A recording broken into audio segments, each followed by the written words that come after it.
Hi, my name is Rodney. I recently had salivary procedure about a month ago.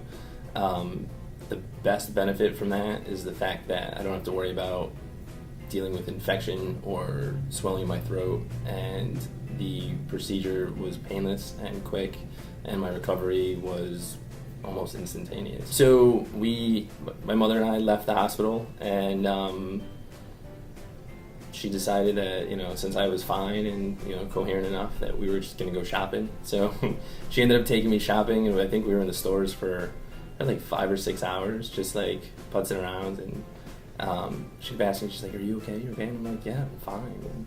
And, we went out, we had dinner. The next day, everything was fine. Like, I woke up, there was no pain.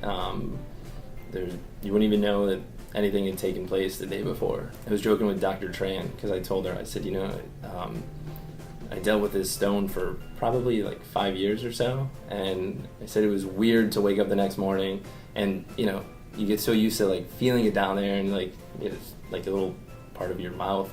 And then I said all of a sudden, I said it was gone and I couldn't like poke at it or anything. But I said, it was just a nice relief to be able to like not have any kind of attachment in there. Like there's just nothing. So about 5 years ago, when I was living in Philadelphia, I was out to dinner, just having some drinks and food, and all of a sudden I could just feel my throat start to swell up. And I don't know, probably after about 30 minutes or so, it looked like I had a softball underneath my throat. And my friends and family were teasing me because, I don't know, they're like, "Can you breathe?" And I'm like, "Yeah, I can breathe, but kind of need to go to the hospital." So we went to the ER, and after a while, things had just kind of settled down, and I guess the saliva had passed. I'd say about 6 months ago, I had some symptoms again where there was the swelling in the backed up saliva.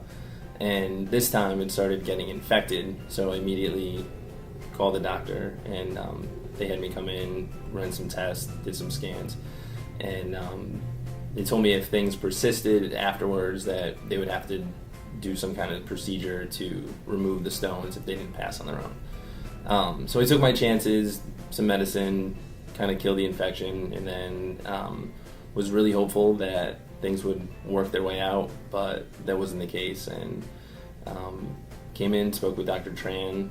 She was really excited about this new procedure, and so her excitement turned into my excitement. The thought of having a really low invasive procedure to go in where I didn't have to have any kind of cutting or sutures or whatnot, it was really promising. So came in, had the procedure at the hospital, and 3 hours later I was going on with my day like it was any other day.